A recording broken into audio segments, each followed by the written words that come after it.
İstəyirik.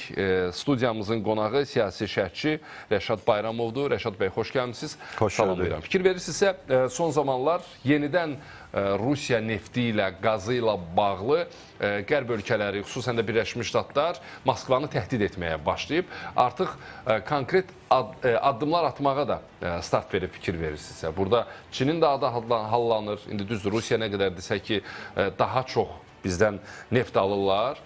Amerika Birləşmiş Ştatları bunun əksini sübut eləməyə çalışır. Neftlə, bu enerji təchizatı təhdidləri ilə Rusiyanı dayandırmaq mümkündürmü indiki siyasi şəraitdə? Təhdidlərlə dayandırmaq mümkün olmasa da real addımlar atılacağı halda, yəni təhdid real addıma çevriləcəyi halda, həqiqətən də bu sektorla bağlı konkret qərarlar qəbul olunacağı halda təbii ki, Rusiya böyük ölçüdə maliyyə itkisi ilə üzləşəcək ki, bu da müharibənin davam etdirilməsini çətinləşdirəcək.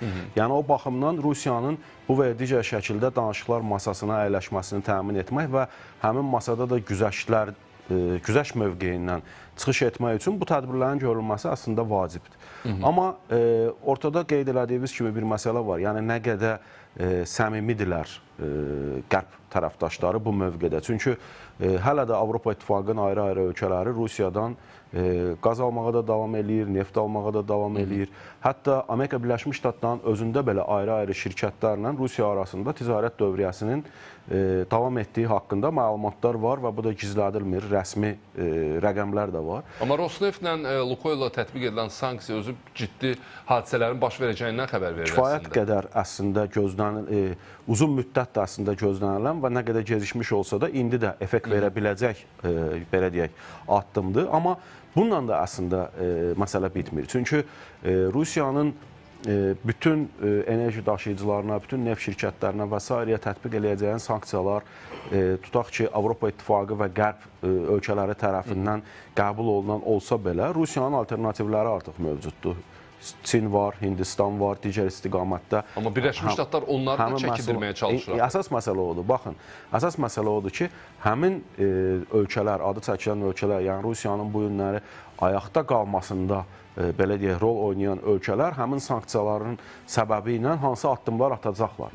Bax, əsas məsələ budur. Yəni biz müəyyən addımlara əslində şahidlik eləyirik. Baxın, Rusiya ilə Çin arasında, Rusiya ilə Hindistan arasında ticarət dövriyyəsinin həcmi əsasən bu enerji ötürülməsi, enerji məhsullarının ötürülməsi hesabına nə qədər artsa da, amma rəqəm ekvivalentində bu həmin o artımı özündə etibar eləmir. Niyə etibar eləmir? Çünki o qədər ucuz qiymətə alırlar ki, bunu Rusiyadan, həm Hindistan, həm də Çin. O qədər ucuz qiymətə nefti alırlar ki, bu nə qədər böyük həcmdə ötürülsə belə, ənənəvi, yəni müharibədən qabaq satılan o həcmə uyğun olaraq alınan pulun yerini doldurmur. Adi bir şey deyək, misal üçün Çinlə Rusiya arasında müharibədən qabaq, yəni 2021-ci ildə ticarət dövriyyəsinin həcmi ilə 2025-ci ildəki ticarət dövriyyəsinin həcminə baxanda elə böyük belə deyək, sıçrayış ortada yoxdur. Yəni, təqribən 120 milyarddan indi qalxıb 157 milyarda. Amma keçən il, misal üçün, 2024-cü ildə ticarət dövriyyəsinin həcmi 244 milyarda qalxmışdı. Bir il ərzində bunun aşağı düşməsi nə deməkdir? Trump hakimiyyətə gələndən sonra demək ki, Çin ayrı-ayrı şirkətləri vasitəsilə bu ticarət, Rusiya ilə ticarətdə biraz geriləmə mövqeyindən çıxış edir. Onda Çin də ehtiyat edir də. Təbii ki, ehtiyat eləyəcək. Çünki niyə ehtiyat eləyir? Baxın, ortada bir 150-157 milyard dollarlıq ticarət dövriyyəsi var və indi Çinlə Amerika Birləşmiş Ştatlarının ticarət dövriyyəsinə baxaq 700 milyard dollar. Yəni Çin Amerika Birləşmiş Ştatları ilə olan 700 milyardlıq ticarət dövriyyəsini bir kənara atıb, Rusiya ilə o 157 milyardın dalınca davamlı şəkildə qaçan deyil. Bu günləri nə qədər ki, sadəcə imkan var, nə qədər ki, hələ ki, o sərt sanksiyalar Rusiyadan neft məhsullarını, neft, qaz və digər enerji məhsullarını alan ölkələrə sərt tariflər, sərt sanksiyalar tətbiq olunmayıb. Nə qədər imkan var, ucuz qiymətə bunları özü üçün təmin eləyir. Amma sabahları kəskin olaraq artıq bu məsələ gündəmə gəlsə, Çinin ticarət tərəfdaşları, ən böyük ticarət tərəfdaşları Amerika Birləşmiş Ştatları, ondan sonra da Avropa İttifaqıdır. Yəni bunlar ortaq mövqedən çıxış eləyəcəyi halda Çin təbii ki, davamlı şəkildə Rusiyanı bu məsələdə dəstəkləməyəcək. İndi biz Amerika Birləşmiş Ştatları prezidenti Donald Trump'ın Asiya turu çərçivəsində Xi Jinpinglə görüşünü gözləyirik. Özü şəxsən bu barədə danışıb. Maraqlıdır. Trump da getdiyi yerdən əliboş qayıtmağı xoşlayan liderlərdən deyil. Yəni istəyir ki, gedib samballı şəkildə, necə deyərlər, qayıtsın. Maraqlıdır. Xi Jinpingə nə təklif eləyəcək və düzdür, rüsumlarla bağlı onların üstünə gedəcəyini düşünürlər. Amma bilmirəm, fikirlər fərqlidir. Siz nə düşünürsünüz? Nə ilə məcbur eləyəcək ki, onlar Rusiya ilə münasibətləri biraz... Bundan öncə Rusiya təklif elədiklərini təklif eləyəcək. Yəni Rusiya nə təklif eləyirdi? Amerika Birləşmiş Ştatları ilə yaxşı ticarət dövriyyəsi, sanksiyaların tədricən yumşaldılması, ABŞ-ın investisiya qoyuluşu və Rusiyanın ABŞ-a qarşılıqlı investisiya qoyuluşu və bunun müqabilində məqsədi nə idi? Rusiyanı Çindən uzaqlaşdırmaq. Bu effekt vermədi, faktiki olaraq effekt vermədi və Rusiya belə deyək, Amerika Birləşmiş Ştatlarının lideri ilə danışıqlarda ancaq vaxt uzatma mövqeyindən çıxış elədi. İndi faktiki olaraq eyni şeyi Çinə təklif eləyəcək. Birinci təbii ki, Çinlə daha çox ticarət dövriyyəsinin artırılması və s. Bunun müqabilində Çinin Rusiyadan enerji məhsullarının alışını dayandırması və s. kimi təkliflərlə çıxış eləyəcək təbii ki və nəticə etibarilə maksimum çalışacaq ki, indiki mərhələdə də Çini Rusiyadan uzaqlaşdırmaq istiqamətində hansısa bir, belə deyək, irəliləyişə nail olsun və təkcə Çin rəhbəri ilə yox, hətta Trump bildirib ki, imkan olacaqsa mən Şimali Koreya lideri ilə də görüşməyə hazıram. Bu Asiya turu çərçivəsində. Qeyd edib ki, özü istəsə, o mənim yaxın dostumdur və biz onunla da söhbət eləyə bilərik. Yəni, ona da təbii ki, nələrsə təklif olunması müqabilində Rusiyaya əskər göndərməyi dayandırmaq kimi təkliflər oluna bilər. Yəni, bu günləri Trump üçün artıq özünün imici məsələsi var ortada. Baxın, görüşün vaxtı niyə təxirə salındı? Rubio ilə Lavrov arasında görüş niyə baş tutmadı? Ondan sonra Trump niyə bəyanat verdi ki, görüş nə vaxt baş tutacağı hələ məlum deyil. Çünki Trump üçün bu artıq reyting məsələsidir. Sən Alyaskada bir dəfə alladıb Putin. Ondan sonra hər telefon danışığından sonra Lavrovgil bir bəyanat verirlər ki, yox, əslində Trump düzgün başa düşməyib, Putin bunu demək istəmirdi.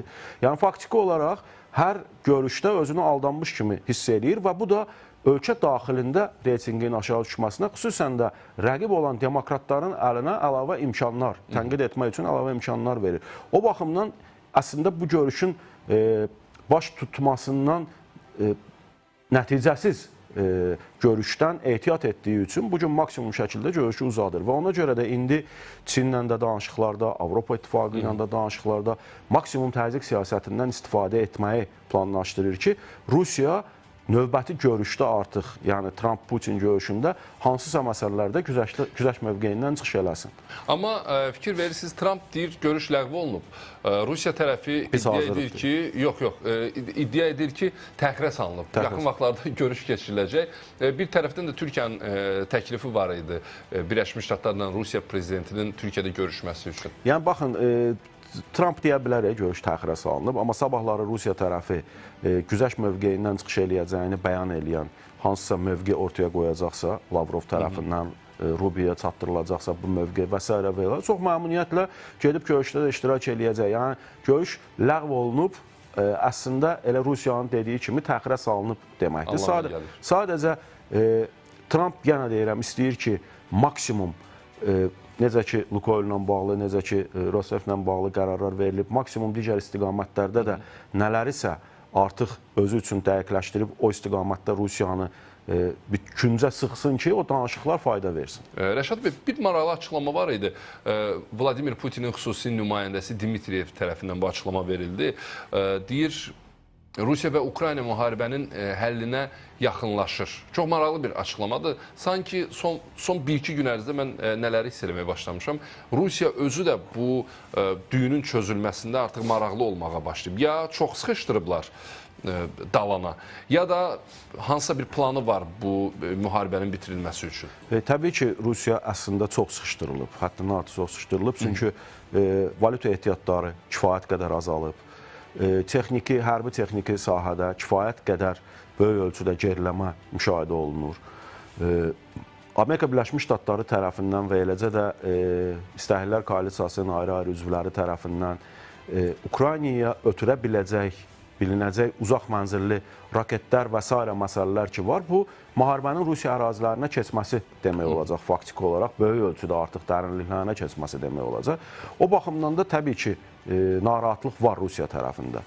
Amma artıq hər şey bitir, artıq belə deyək, diplomatik həllə yaxındır tərəflər demək. Siz də elə düşünürsünüz? Təbii ki, mümkün deyil bu. Diplomatik həllə yaxın, hələ heç bir münasibət yoxdur ortada. Heç bir. Çünki mövqelər tamamilə bir-birindən əksisdir. Son olaraq Ukraynanın razılaşa biləcəyi, hər nə qədər bu gün Ukraynanın maraqlarına böyük ölçüdə cavab verməsə də, razılaşa biləcəyi şey Trumpın təklif etdiyi şeydir. Yəni, təmas xətti boyunca müharibə dayanır, atəşkəs elan olunur və nəticə etibarilə uzun müddətli bir danışıqlar dövrü başlayır.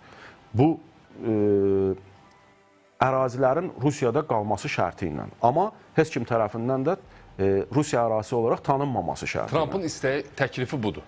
Trampın təklifi budur. Amma Rusiya deyir ki, Donbas məndə qalsın, bütün dünya bunu tanısın. Rusiya, bax, bu gün o deyilən nümayəndənin bugün bəyanatında da bir cümlə var ki, biz atəşkəsin yox, problemin birdəfəlik həllinin tərəfdarı olaraq çıxış edirik.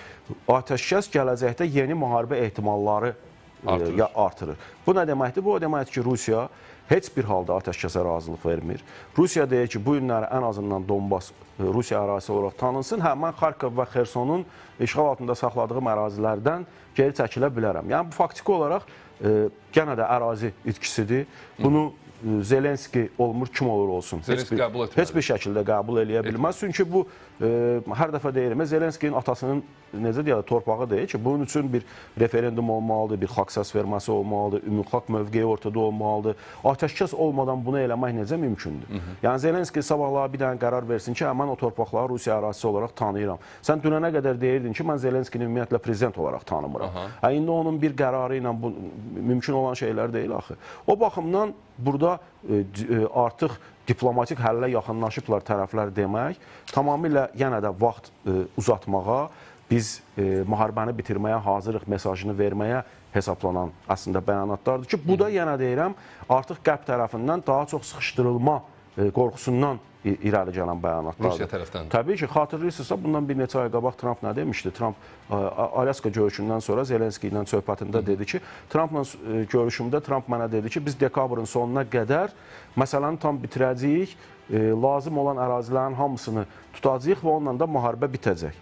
Yəni, faktiki olaraq indiyə qədər də Trumpın o vaxt uzatması, 2 həftə, 3 həftədən sonra sanksiya tətbiq olunacaq, ay 2 aydan sonra olunacaq deməsi əslində Putinə bir vaxt verilmişdi ki, doğrudan da nə bacarırsansa elə və Ukraynanı məcbur elə bilirsənsə sülhü bağlayaq. Amma nə dəyişib, heç nə dəyişməyib keçən 3-4 ay ərzində. Ona görə də bu məsələnin indi diplomatik yolla həlli ancaq ondan keçir ki, Qərb həqiqətən də bəyanatlarla yox, real addımlarla Ukraynanı həm maddi baxımdan, həm lazım olan silah və texnika baxımından dəstəkləsin, həm də paralel olaraq Rusiyaya müharibəni davam etdirmək üçün maliyyə imkanlarını məhdudlaşdıracaq addımlar atsın, yəni çox ağır sanksiyalar tətbiq edir. Deyirsiniz Qərb nə etməlidir, amma Qərb, xüsusən də Avropa İttifaqı ölkələri arasında da fikir ayrılıqları var.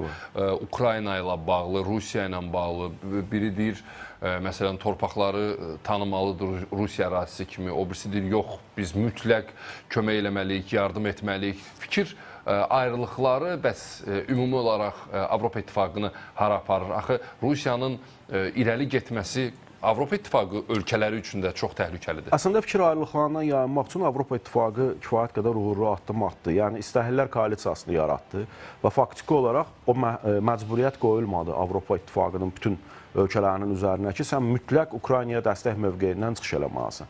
Kim ki dəstək vermək istəyir, kim ki real olaraq Ukraynanın yanındadır, onlar İstəklilər Koalisiyasındadılar və o mövqedən də çıxış edirlər. Amma uzun müddət ərzində Rusiyaya qarşı hər hansı bir addım atılmasına qarşı çıxan Macarıstan idi. Macarıstan da son olaraq Trumpın, belə deyək,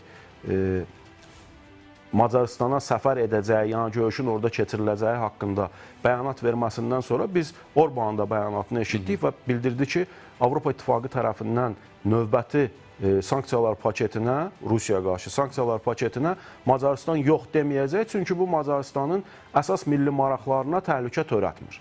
Yəni bu o deməkdir ki, artıq Avropa İttifaqının daxilində belə meyllənmə daha çox anti-Rusiya mövqeyinədir. Yəni dünənə qədər neytral qalmaq istəyən və yaxud da açıq-açığına Rusiyanın dəstəkləyən mövqe sərgiləyənlər belə artıq yavaş-yavaş Ukraynanın dəstək mövqeyinə keçirlər.